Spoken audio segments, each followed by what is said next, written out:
All right, welcome to the runningrestaurants.com podcast, where we bring you the tips, tools, and techniques you need to make your restaurant more profitable and successful.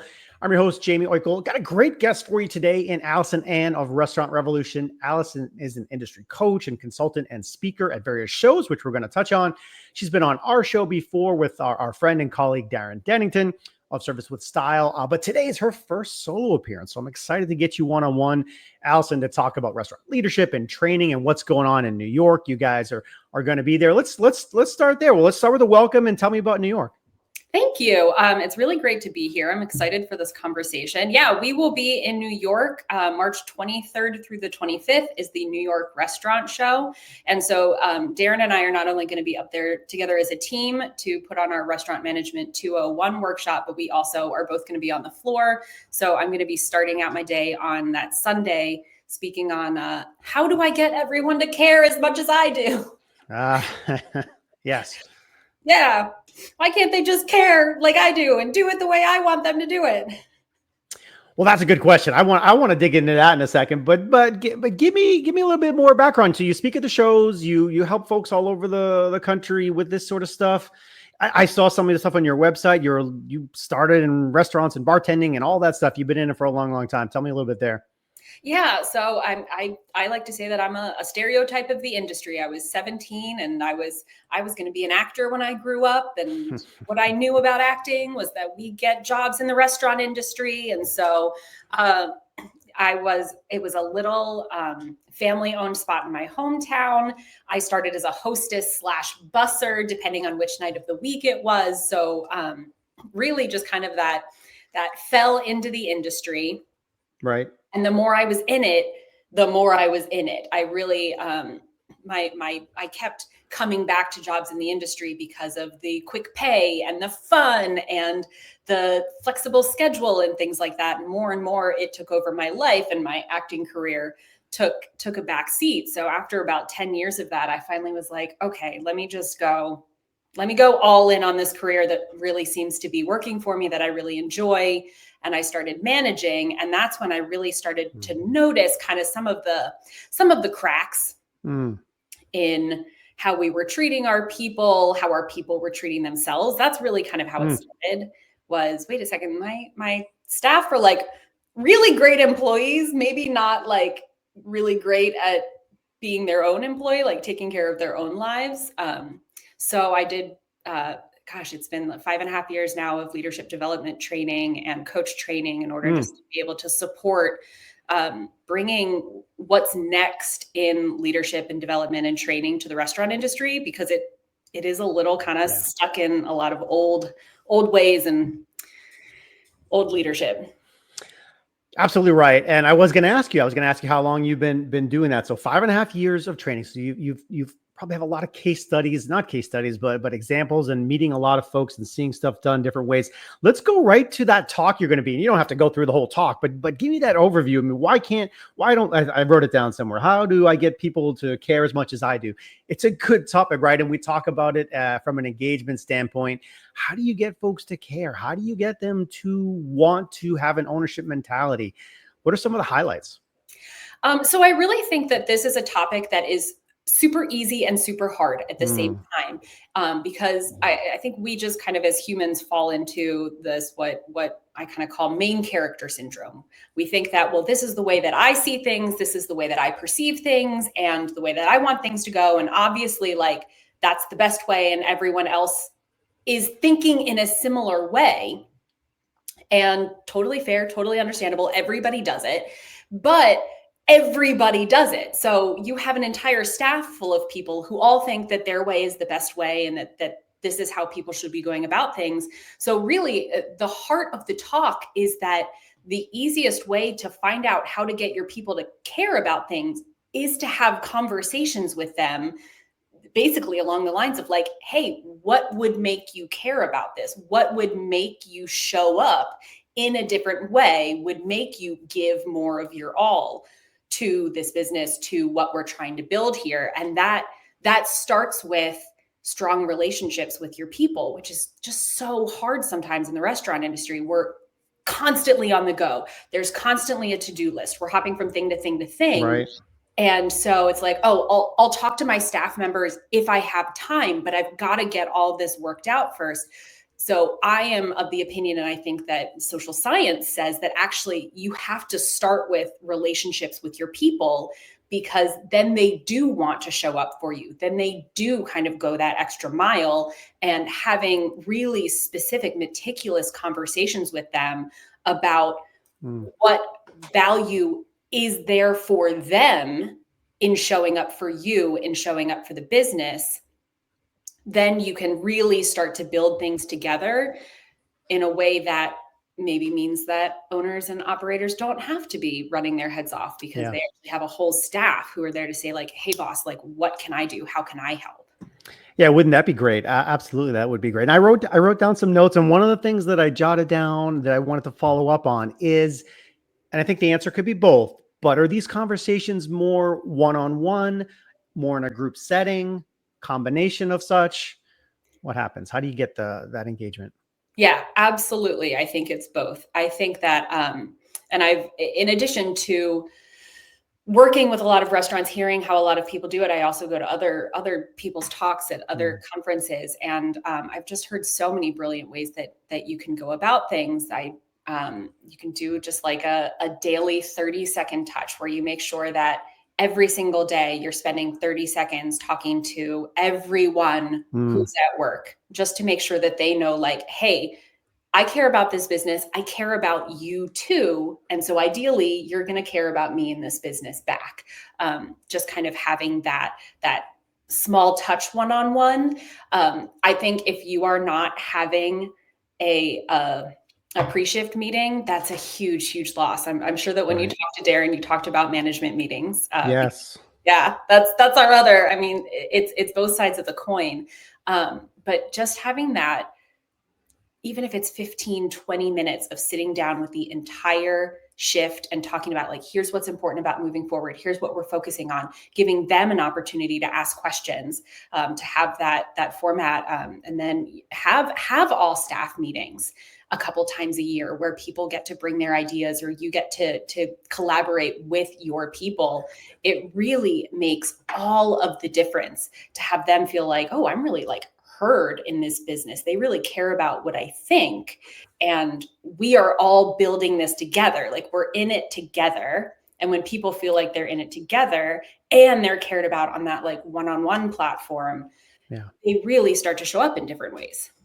You know what I like that I saw recently? I have a friend that I went to high school with, and he's got a restaurant up in the North Shore of Boston. But I'm on his Facebook feed, and I saw, hey, he's not the only one that does this, but hey, we closed down our restaurant because we're taking our staff out to celebrate the season, the year. And we couldn't do it around the holidays, obviously, because we're so busy. But now January, it's quieter. Take them out and celebrate. And whether they did a meeting where they talk about the business or not, or they just had fun, the point is they got together outside, they bonded, they strengthened. And it's so easy to skip those things, those moments. It's so easy on a daily basis to, let's say you do have a staff of 20 or 25 or 30, or some places a lot more, to skip talking to half of them for sure is very easy, right? You can zip right past that. So you have to schedule it. You gotta make sure it happens. Do you hint at those points, like how to really get it into your daily and weekly schedule? Yes, absolutely. Yeah, it has to be intentional, because if you think like, oh, sure, I'll just in my spare time, I'll make sure that happens. No, it's not going to happen. We all know that. And you made the point in your intro about this is about building profitable businesses, and I really want to point to that. I think that another big obstacle to putting things like this in place is we get scared. And I know that in the restaurant industry, we don't like to talk about being scared. We don't like to bring that word up and get vulnerable about that. But really, at the end of the day, that's what's behind, I can't close the restaurant. I am afraid that if I close the restaurant, if we do not make this revenue, our profit margins get even thinner and we're going to fail. We're going to collapse. And so there's this fear that we have to stay open all the time and always be bringing in revenue in order to succeed.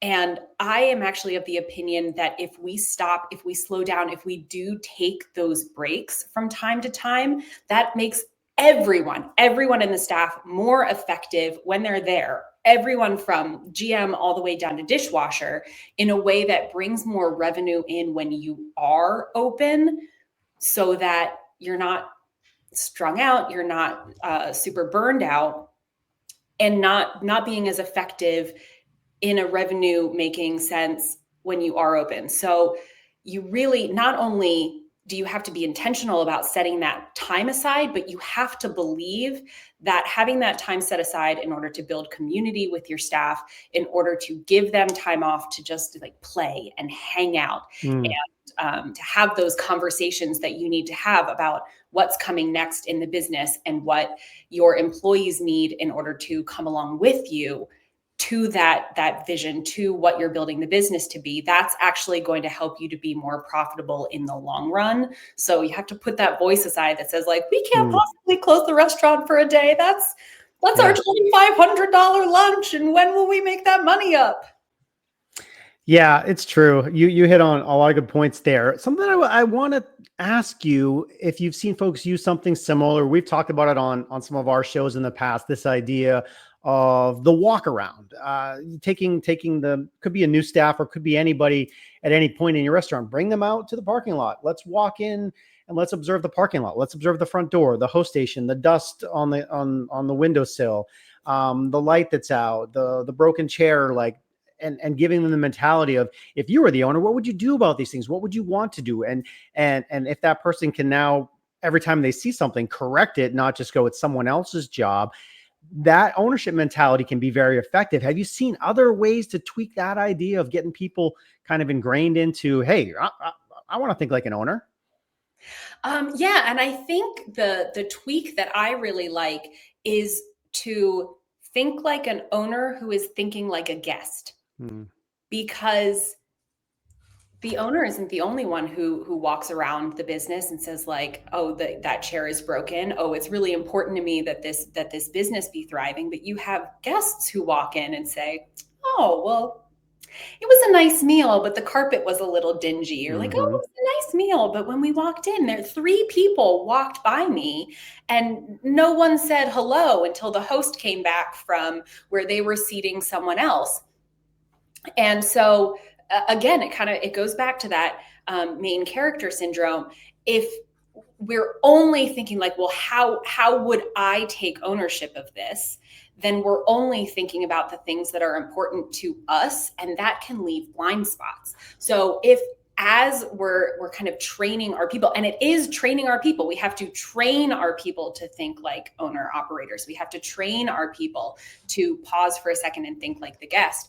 So I think that it's really important, as you're kind of doing those sorts of walkthroughs where you're looking for ways that you can improve, you want to do it both from a business standpoint and an ownership standpoint, but also from what do we think is important to our guests. And what's really great about that is your people are the ones who are on the floor with your guests, typically far more often than a manager ever is. So they are hearing the feedback. They're getting even kind of that like subconscious idea of what people are thinking. You know, somebody might not straight up say like, oh, this carpet is awfully dingy, but your staff can kind of sense those sorts of things. So if you train them to be on the lookout for what guests might want to improve, and then what's the ownership mindset? How can we improve this? How can I improve this?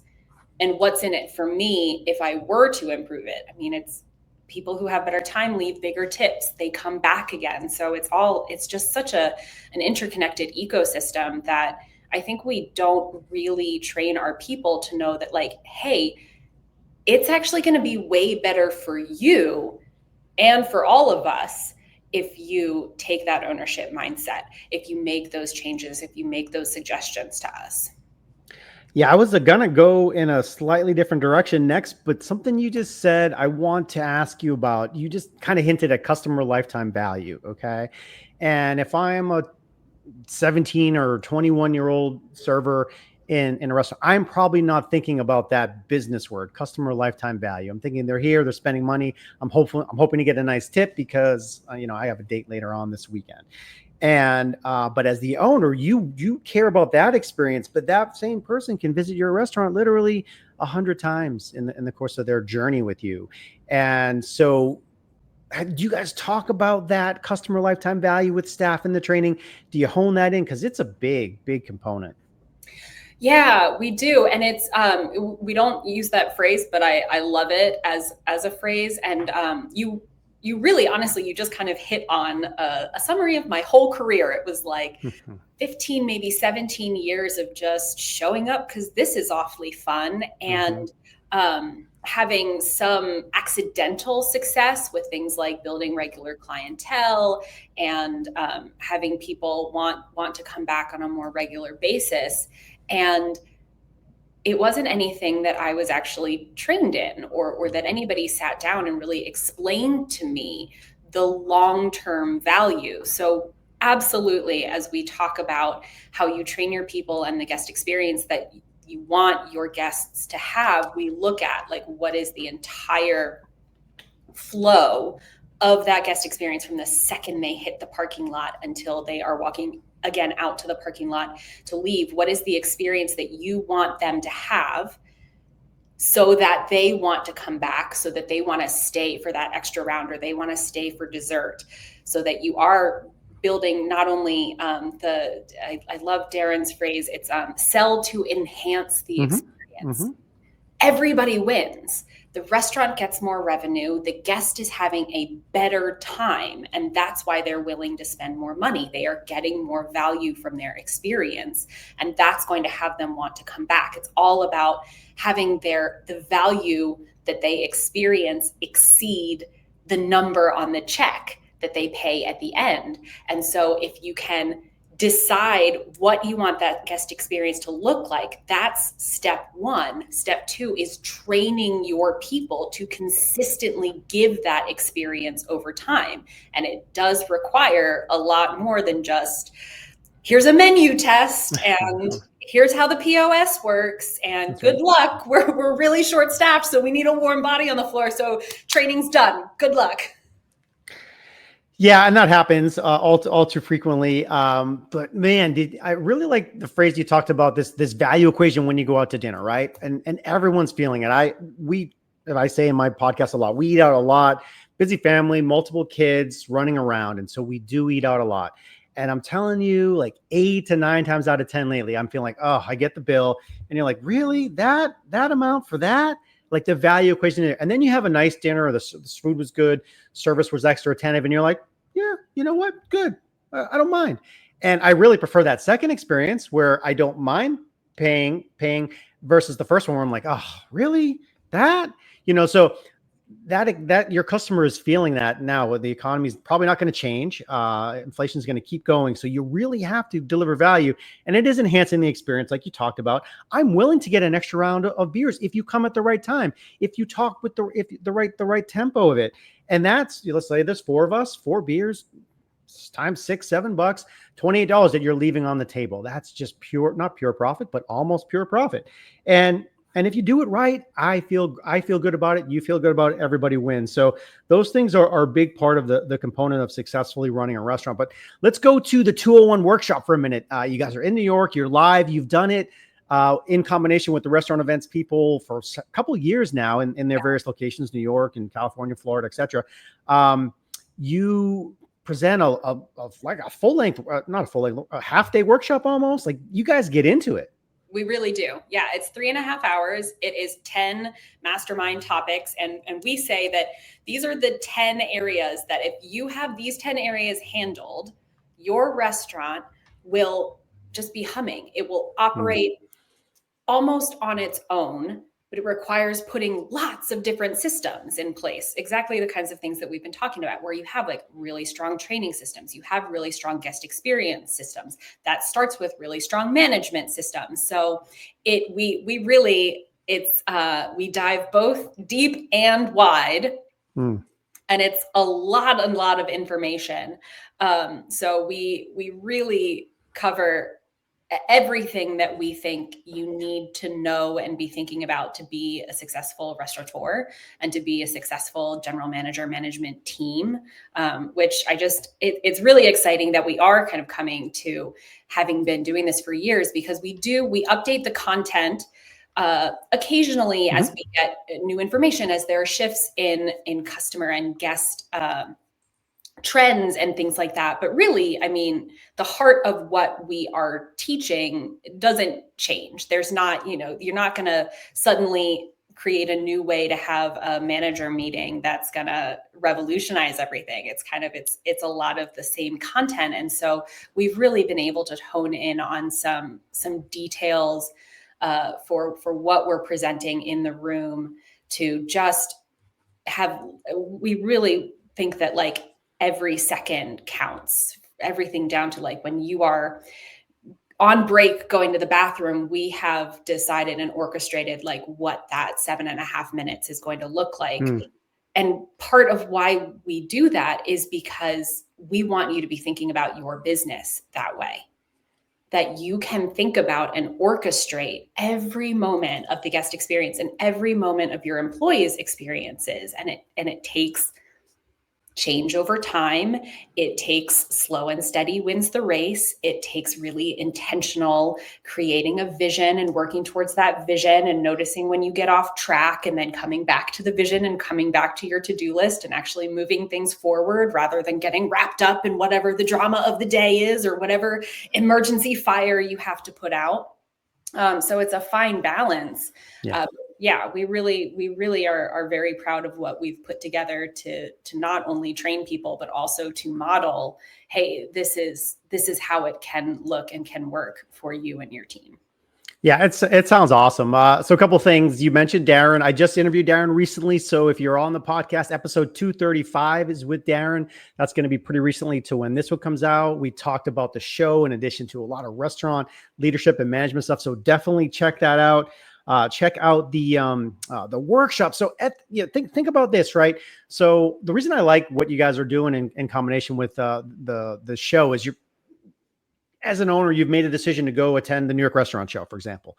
And now you're there already. So you're walking the floor, you're seeing a lot of stuff, but this is a chance to learn too. You can see the talks on the floor as well, but now you guys are in depth. You're in a workshop environment, and you're getting into it for 3.5 hours. And I know Darren and perhaps yourself also do trainings like it's in person where you travel and do that. And that's hard. That's a big investment, but folks are already there. Like, take advantage of being at the show, jump into the workshop, like learn this high level stuff, bring it home to your team. So it's great. And we'll talk about it at the end, but hit them now where they can go and find out information about that. So that's going to be restaurantmanagement201.com. Super easy. That's going to take you to a landing page that tells you everything about the workshop. It will give you a link to sign up for the show and the workshop. And we actually have a coupon code, capital R, capital M 201, RM201. That is going to, for anyone who buys a ticket to the workshop, they're going to get the entire show for free. $55 value, totally free. It is hundreds of booths, 40 hours of entertainment education. I find it entertaining to be on the floor and to learn all of this, clearly. Sure. And then really, like you were saying, the really great thing about the workshop is you can see the other talks. Obviously, I'm giving one. I adore my talk. I think it's very important, but it's kind of like it's disparate education. You're picking up a little piece on marketing here and a little piece on leadership here.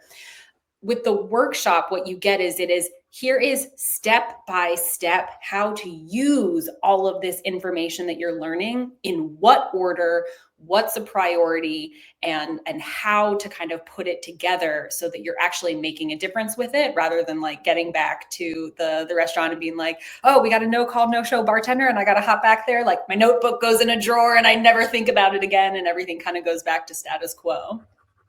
Yeah, for sure. A lot of great speakers there. I know a number of folks, so it's going to be a great show to go to. One of the things we talked about pre-call here, and you hinted on, and obviously it could be a whole episode by itself, this idea of folks feeling kind of apart from themselves and lonely, and COVID may have changed that. And in the restaurant industry, it's just very different. So maybe let's touch on that for a couple minutes, and then we'll go towards wrapping. But I know it's kind of a pet peeve's not the right word, but an area of interest for you. Yeah, it is. I mean, like, part of the reason that I got into the coaching and leadership development side of work with the restaurant industry that I did is because, like, I'm a people person, man. And restaurant people tend to be people. And so it's really interesting to me. I kind of stay on top of neuroscience and social science and what's developing in those worlds in order to help people have better experiences of their lives. And so I think a lot of people, when they hear this phrase loneliness epidemic, they might think it's like a TikTok buzzword, or, oh, this happened because of COVID. But the advisory that the US Surgeon General put out about the loneliness epidemic it came from like speaking on the state of US health. And he started doing this research in 2014. So this is not something new. It's not something because of COVID. There is science and data behind the fact that we as a society are becoming less connected to each other. And I thought this was fascinating and awful.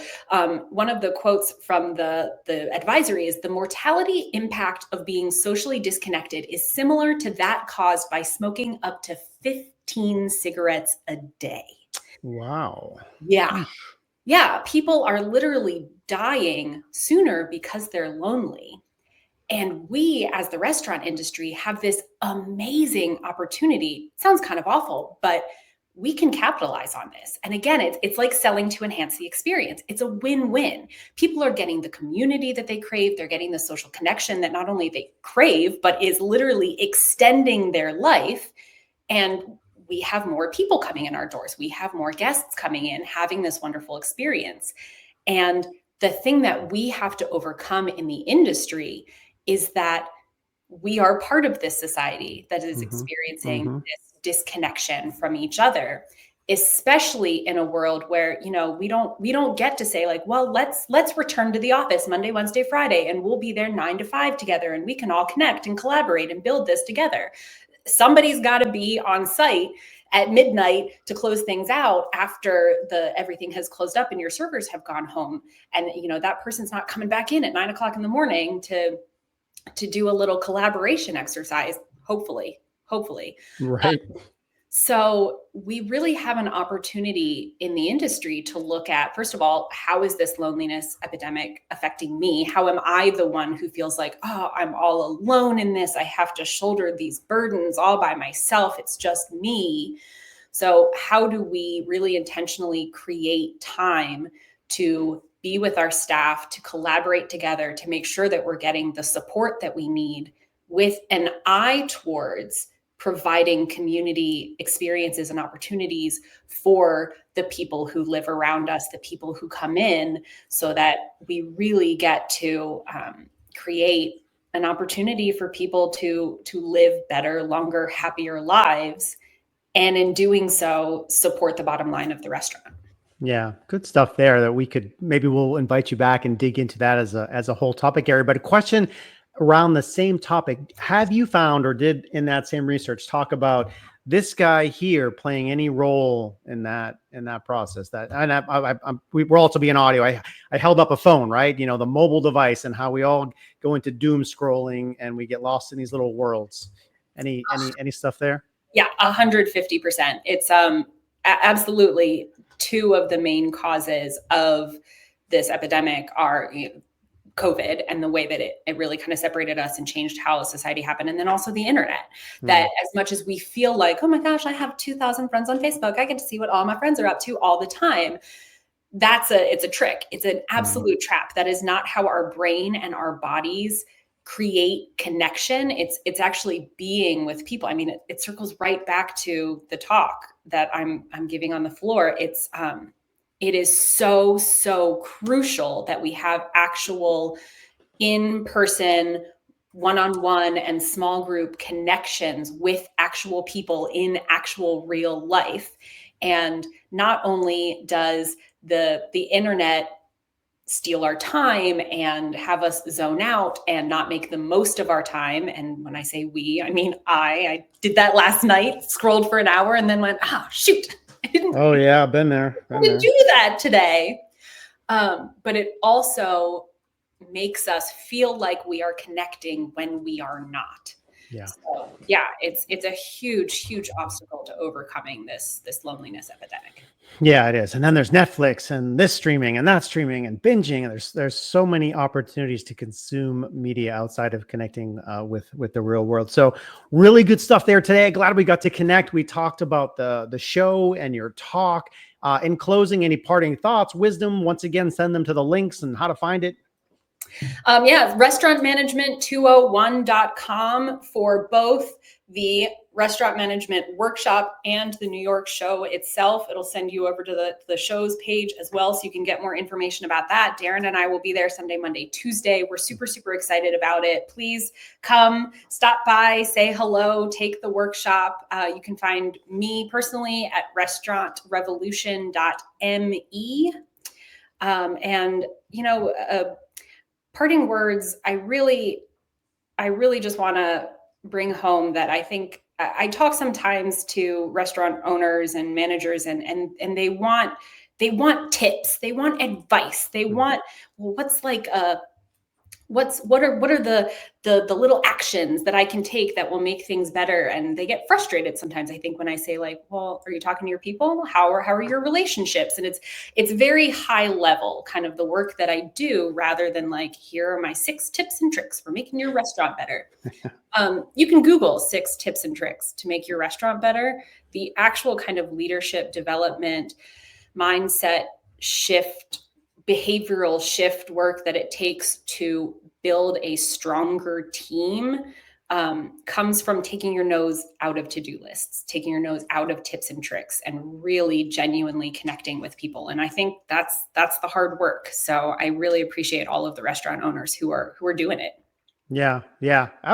Excellent stuff. Excellent stuff, Alison. I appreciate that. Appreciate you joining us. All right, folks, Alison Anne of Restaurant Revolution. Be sure to check her out at the New York Restaurant Show this upcoming March 23rd to 25th. You can register for the workshop at restaurantmanagement201.com. You can find show information at newyork.com. Alison can also be found at restaurantrevolution.me. For more great restaurant marketing, service people, and tech tips, stay tuned to us here at runningrestaurants.com. In the meantime, please do us a favor, share this episode, like it wherever you are watching or consuming it, subscribe, review us, rate us. All that stuff helps get the word out, and we do appreciate it. Thank you so much, Alison. We'll see you folks next time. Thanks, Jamie.